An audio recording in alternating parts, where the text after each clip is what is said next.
Fletcher made him sit down when he began describing the procedure with a red marker and a diagram of where the incisions would go.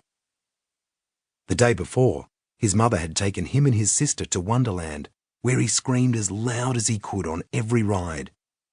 And on the morning of the procedure, before a gas mask slid over his face, Sam's final words were, "Batman, because he doesn't have any superpowers."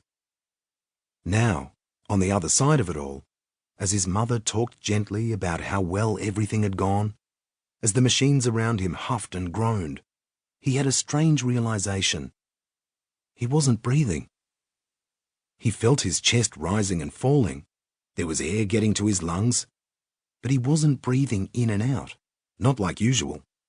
His mouth, his itchy nose, none of it was moving. There was no sensation of wind across his lips. The air wasn't passing through them. It was his stoma, a word the surgeon had used that Sam had forgotten until that very moment. The stoma, the hole in his neck, a hole that he would breathe through now, permanently cut into the bottom of his neck, that would never heal shut, that he'd once drawn for Miss Fletcher in red marker, a hole where his voice had once been. Batman, because he doesn't have any superpowers. That was the last thing he'd ever said. His mother was still talking. Aunt Dettie would be by later, she was saying. The soccer coach sent his best wishes, and Katie, on the floor, was starting to stir. But all Sam could think about was his final line. Batman.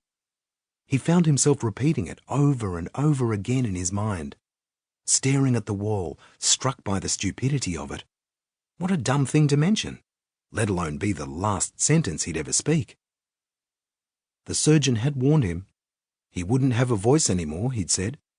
But somehow Sam hadn't actually realized it until that moment.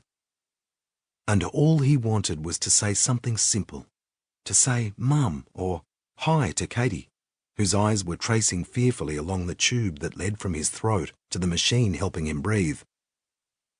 He felt cocooned in plastic and crisp cotton. Even his mother's voice, soothingly familiar, became just a wordless hum.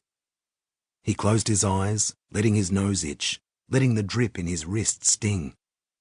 The distant, smoky feeling in his head swept up and over him, through his shoulders, his head, his eyelids, and he slept. He was woken by a doctor and nurse, and the slow whir of the electric bed raising him up. Once he was adjusted gently into place with pillows, the doctor looked him over, listening to his chest and scratching around on his chart, while the nurse busied herself plugging in some new instrument to the wall. Katie was gone. She was with Aunt Dettie, his mother explained, and the room seemed smaller than it had before, less filled with light and sound. The doctor went about his examination, talking to no one in particular about the discomfort Sam would feel in the next few weeks.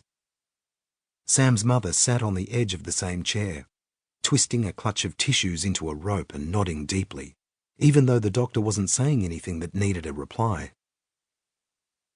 Eventually, he slipped on a glove and began opening the bandages around Sam's neck. At first there was only a peculiar, faraway sensation as the latex-covered hand moved near his skin, like the anticipation before a tickle. But the moment the breathing tube was peeled aside, a whip of pain scored Sam's body. He jerked back, pinned in place, and failed to shout. "Oops, that's all going to be sore for a while," the doctor said.